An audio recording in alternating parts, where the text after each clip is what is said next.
नमस्कार किसान साथियों, आज बात करते हैं मेथी में जो काले महू या फिर जो कीट आने की समस्या अभी से आ गई। क्योंकि अभी तो मेथी की शुरुआती अवस्था है। मेथी में अभी फूल कहीं कहीं आने लगे और जो बाद की मेथी है उसमें तो अभी तक फूल आए नहीं।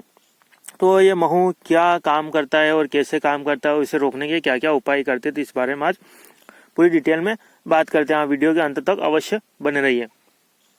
तो सर्वप्रथम बात करते हैं कि महू से हमें क्या नुकसान होगा। तो महू से हमें सबसे बड़ा नुकसान ये होगा साथियों कि जो महू की समस्या है उससे क्या होगा कि जो हमारे फूल आते हैं या फिर जो पौधा बड़ा होता है तो वो क्रिया रुक जाएगी। क्योंकि जो पौधे की जो अपने पौधे में बात करें तो जो पौधा बड़े करने की एंजाइम की जो क्रिया होती है तो उस क्रिया को वो महू वहीं रोक देता है। क्योंकि महू जो है उसको आगे काम करने ही देगा। जो जितना भी पौधे में रस है तो वो रस वो महू ही खींच लेगा। मतलब कि हमारे किसान भाषा में बोलते हैं मोहल्ला, तो वो उस रस को पूरी तरीके से खींच लेगा। तो फिर हमारी मेथी या फिर सरसों की बात करें, सरसों में भी ऐसा ही काम है। अगर महू से आप छुटकारा चाहना चाहते हैं तो ऐसे ही दवाइयों के बारे में हम आज बात करते हैं।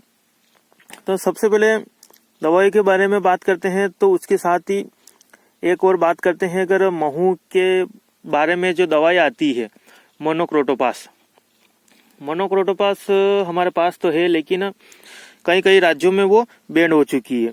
इसका कारण क्या है? इसका कारण यह है कि कुछ किसान मित्र सब्जी वर्गीय फसलों पर जो है मोनोक्रोटोपास जो 36% एसएल फॉर्म में आती है तो उसका उपयोग करते हैं। तो वो जो क्या है अधिक समय तक पौधे में जो है जहरीला बनाए हुए रखती थी। तो उससे क्या होता था, जो हमारे फल होते हैं तो वो फल भी जहरीले होते। तो वैसे में जो किसान मित्र होते हैं जो बाजार में फल या फिर सब्जियां ले जाते तो वो कीटनाशक का सफाया नहीं होता तो वो मनुष्य के अंदर जाने लगा।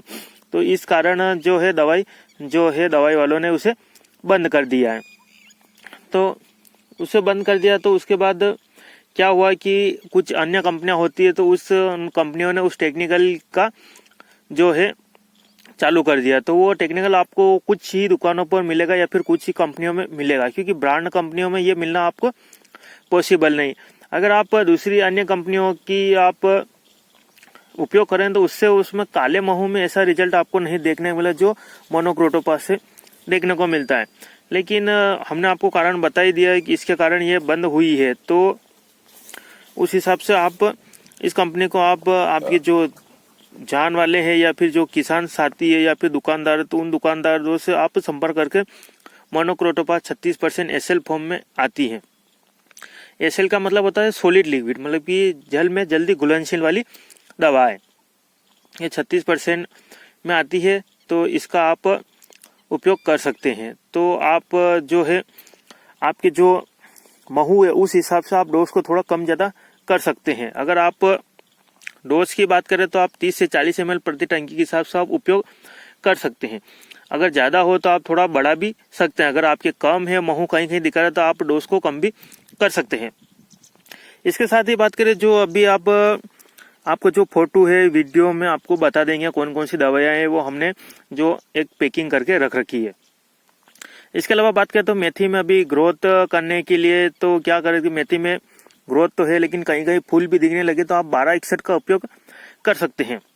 जिसमें क्या होता है कि 12% नाइट्रोजन होता है, 61% फास्फोरस होता है।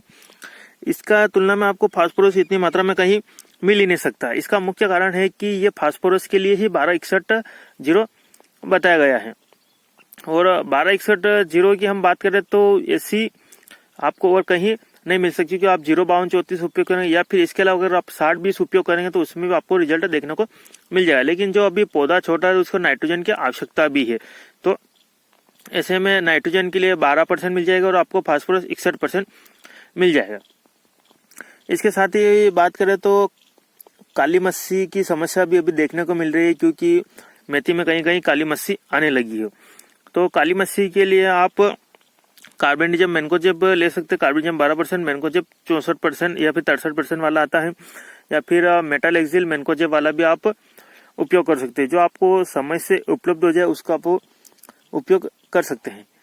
इसके साथ एक बात का अवश्य ध्यान रखिए साथियों कि आप जो भी आप उपयोग करना चाहते हैं, जैसे कि आप दवाई को उपयोग करते हैं तो आप 10 बजे के बाद या फिर शाम को 3-4 बजे के आसपास उपयोग करें, क्योंकि सुबह ओस बनी रहती है और शाम को 3-4 बजे के आसपास थोड़ा ठंडा माहौल होता है, तो वो दवाइयाँ भी आपको असर रिजल्ट मिलेगा। इसके साथ आप चिपको का अवश्य उपयोग करिए, क्योंकि चिपको से क्या होता है, जो आपकी दवाई है वो जो पौधे के नीचे पौधा की पत्तियां होती है, जैसे आप देख रहे हैं पौधे की पत्तियां है, तो महू ऊपर बैठा हुआ है, कुछ महू नीचे भी है, तो ऐसे में आप दवाई छिड़कते दवाई ऊपर ही पड़ी रहती है। तो ऐसे में अगर दवाई ऊपर ही पड़ी रहेगी तो फिर उससे क्या होगा कि जो पौधा है, जो नीचे महू है वो खत्म नहीं होंगे, तो ऐसे में फिर वो महू बढ़ते रहेंगे, तो आप देखेंगे आपको दवाई को रिजल्ट नहीं मिल रहा।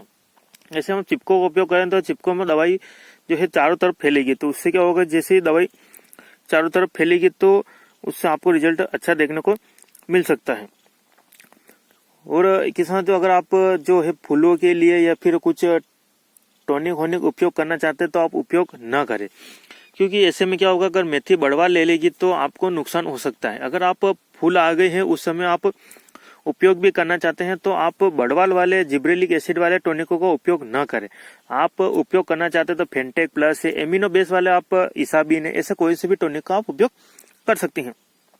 ऐसे में आप अगर महू आपके सरसों है, मेथी है या फिर अन्य फसलों में कहीं भी महू है तो आपको मोनोक्रोटोपास से ज्यादा कोई रिजल्ट नहीं दे सकता। अगर आपके बारीक इल्ली है तो आप इसके साथ क्रिपोस मिला सकते हैं, या फिर आप इमामेक्टिन लेंगे तो भी इमामेक्टिन भी आपके खत्म कर दिए। इमामेक्टिन के 2-10 ग्राम प्रति टंकी के हिसाब से, या फिर ज्यादा इल्ली है, बड़ी इल्ली है तो आप 15 ग्राम प्रति टंकी के हिसाब से तो आप उपयोग कर सकते हैं। अगर किसान तो आपको जानकारी अच्छी लगी, जानकारी को आपको अच्छी लगी है तो अन्य किसान मित्रों तक शेयर करिए। ऐसी जानकारी हम आपको नेक्स्ट वीडियो मिलते हैं, तब तक के लिए जय जवान जय किसान, धन्यवाद।